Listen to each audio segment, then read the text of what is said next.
So our second coping skill is triggers and barriers. And as you can see by the easel chart guide, it's up there, it's triggers and barriers. In session 1, we talked about stressful situations. And awareness, the first coping skill, leads us to find out what a stressful situation can be, help us identify it. The triggers and barriers can help us eliminate or at least help solve and ease stressful situations. So triggers can be a good thing or a bad thing, and barriers can be a good thing or a bad thing. And as we go through this second coping skill, we'll see how we can identify those. Alex, you have a question? Okay. Just looked a little perplexed. So with triggers and barriers, we have about 4 different areas that we're going to look at. And as we think about them, we're going to try and work through and solve a trigger and barrier in our next exercise. So with triggers, they're typically things that motivate us to move forward or that encourage us to work something out, to do something that we're planning on. Whereas with barriers, they tend to be things that stop us from moving forward or going through something that we'd planned to do. You have a look, Elliot. Question? I have a counselor at my college, my university that I go to. And when I talk with him, he talks about triggers, but he says it's like something that, say, may encourage me. I drink a lot. And so he says like a trigger may be something that would, it's like the button, that gets pushed, and then that's what kind of encourages me to engage in drinking or something like that. Elliot, that's a really good point. And a lot of times when we do these groups, that people will sometimes hear trigger and it has a very different meaning for them. And that it isn't necessarily something that could be a good thing. Okay. And so one of the things that we try to do, because we're not wedded to the term trigger and barrier, I guess we're more focused on you coming up with that way that helps you to identify those things that help you move forward or maybe get in the way of you moving forward. And so one of the terms that we use often are encouragers and discouragers, things that encourage an action and things that discourage an action. So if that works better for you, I'd invite you to maybe kind of incorporate that into the way we look at the rest of these things here. Okay. Does that work? Mm-hmm. Yeah. So with that in mind, with our encouragers and discouragers, or triggers and barriers, whichever terms fit for you, we want to look at some different areas in our lives. So we have people, places, thoughts and feelings, and substances, and you can see on the easel chart guide. So let's look at people. There are people in our lives that can be our triggers or encouragers, and then there are people in our lives that can be our barriers or discouragers. Think about someone in your life that could be a trigger, an encourager, like a really best friend that has always been there and supportive of you.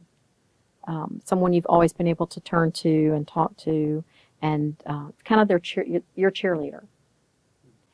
Versus a barrier or a discourager, someone that you maybe always downed you. They didn't support you. They were, oh, you can't do that.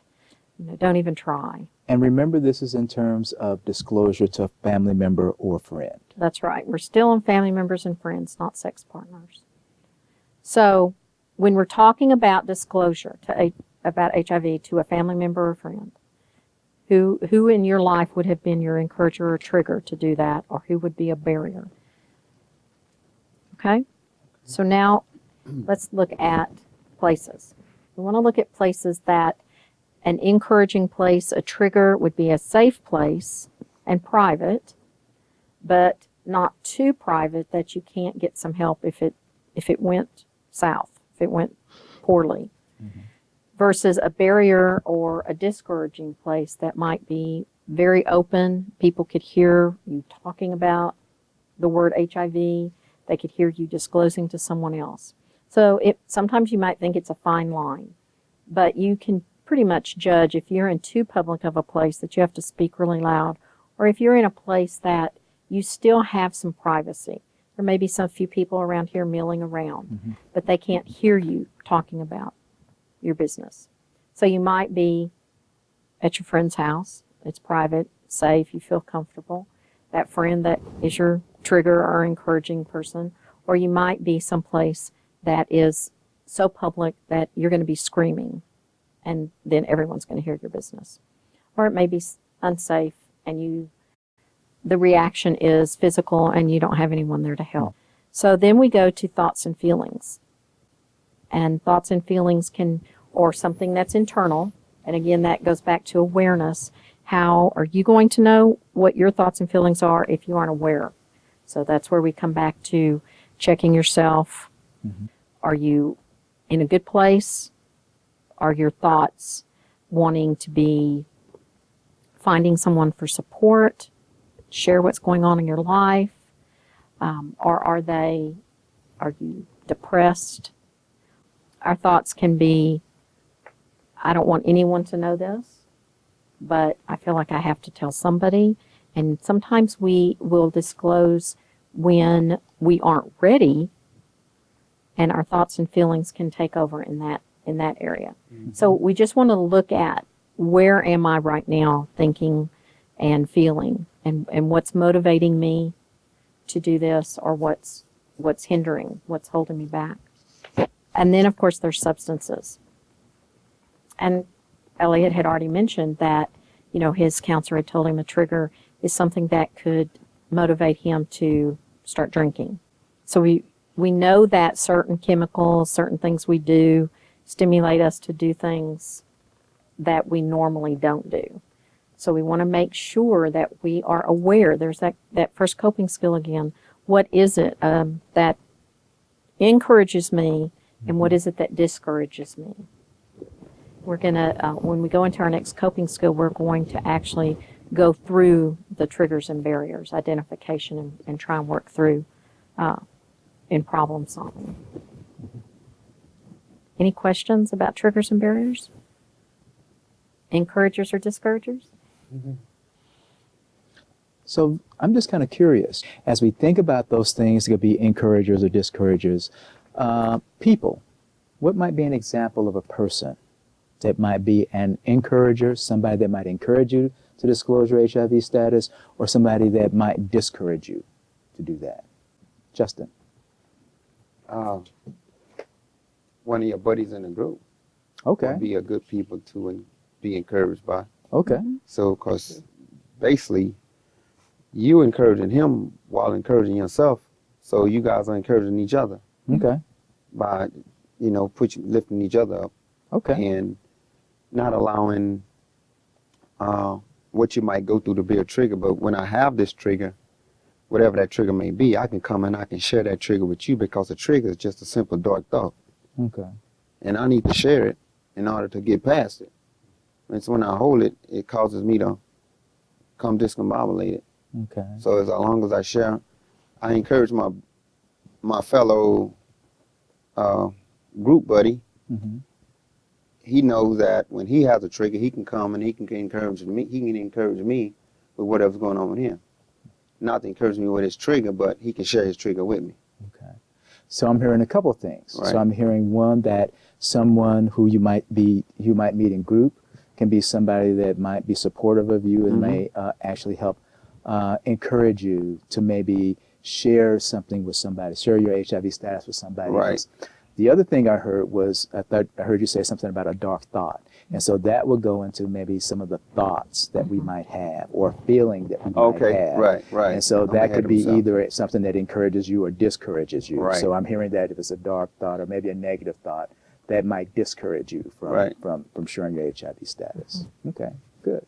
And one other thing, sometimes I can be my worst enemy. Mm-hmm. I can take my own triggers and bog them up, Mm-hmm. hold on to them, and just let them take me wherever they would take me. Mm-hmm. That happens too. Mm-hmm. And I want to make sure Hold we them kind of inside. make sure we kind of keep it in the framework of disclosure to family and friends and how these triggers or barriers might relate to that kind of activity. Right. And I think you bring up a really good point because, in some of the future sessions, we're going to talk about how triggers and barriers can relate to other things like disclosure to sexual partners or even how you make decisions about safer sex and things of that nature. But very good points. So, did I see were you getting ready to share something? I wasn't, but I can. I mean, I feel like everybody has that one person that they can tell everything to. Yeah. And for me, that would be my sister. Okay. So whether it's a parent or your best friend from kindergarten or something like that, or maybe one of your cousins or something, I think everybody for the most part has that one person they can go to and reveal whatever the secret may be, and they take it positively, and that person will probably encourage you to just be you, and let you know that there's no need to be afraid, because you're not the only one dealing with this, it doesn't make you a bad person or anything like that, and they'll probably give you some encouraging words. So excellent examples of people as triggers. So very quickly, trigger that might be a place. My best friend's house. Best friend's house. Wonderful. We already had a example of a trigger of a feeling. So let's go to substances. What could be a trigger? Could be as a substance. Drugs. Drugs. Okay. Crack cocaine. Okay. Crack cocaine might be a trigger. I know drugs for me can be a trigger, and so when I'm not ready, I don't take the chance of using with people that I'm not already out to about my status because I don't know what I know I'm more likely to share in that situation, and so I avoid that situation with people that I'm not ready to have that conversation with. Thank you for sharing. Yeah. Let's think about some barriers. How about a person that could be a barrier, discourager? Well, a barrier for me would be my father. He was always very discouraging. When I was younger, I would play with my sister a lot, and he would say things to me like, "Quit all that girly stuff." And so he definitely was a barrier for me. Okay. Thanks. How about a place? Mike? For me, work is a barrier just because I haven't disclosed to anybody at work, and I'm afraid of the financial fallout because I am a freelance. Okay. They can hire or not hire for any reason, so that's a place that I don't ever share. Okay. Okay. A thought or a feeling that might be a barrier. I think just like sadness, you feel like you're going to spread sadness around if you tell someone and if you feel sad too. How about a substance as a barrier? Weed always made me nervous, and really spiraled downwards and just anxiety and stuff. So, probably drugs like that, probably. Okay. Go ahead. Yeah, I would stick to cocaine to take me away from the reality of what's really happening. Mm-hmm. Yeah, I could get away, but not even worry about the problem. When we're talking about a substance that could be a barrier, we want to think about, I've thought about disclosing to this person, but the substance I've used is now stopping me from moving forward. So my plan may have been to disclose, but because of a substance that I did now, is going to be halted. So that's when we're talking about a substance being an actual barrier. So I know sometimes that can be confusing as far as a substance being a trigger and a barrier, because that might not be it's a very fine line, and we might not be able to distinguish between that. So is everyone comfortable with what those can be? Yeah. So with all those great examples of what triggers and barriers or encouragers and discouragers could be, it's going to take us into our next coping skill, our third one, which is problem solving. And we're actually going to pick up and try and look at triggers and barriers and problem solve. Okay?